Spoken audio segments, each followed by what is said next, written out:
আসসালামু আলাইকুম, কেমন আছেন সবাই? আজকে খুবই সিম্পল একটা নাস্তা রেসিপি শেয়ার করছি আপনাদের সাথে। আশা করছি আপনাদের কাছে ভালো লাগবে।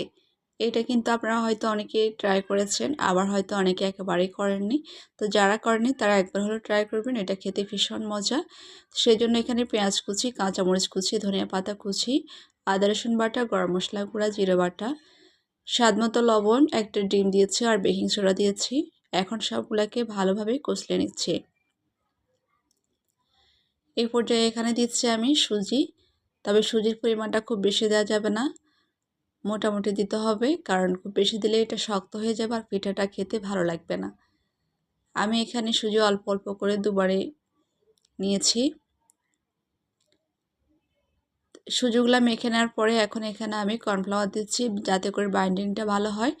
অনেক ক্ষেত্রে সুজি দিয়ে কোনো কিছু তৈরি করতে গেলে মানে আঠালো হয় না বা বাইন্ডিংটা ভালো আসে না, তো সেজন্য কর্নফ্লাওয়ার নিয়েছি। আর কর্নফ্লাওয়ারের আরেকটা কারণ হচ্ছে এটা আরও ক্রিসপি হবে, খেতে ভালো লাগবে। এখন চুলায় এই যে তেল দিয়েছি আর তেলগুলো গরম হয়ে আসার পরে সবগুলো পিঠা দিয়ে দিয়েছি। কিছুক্ষণ পরে আমি এই পিঠ ও পিঠ ভালো করে ভেজে নিচ্ছি।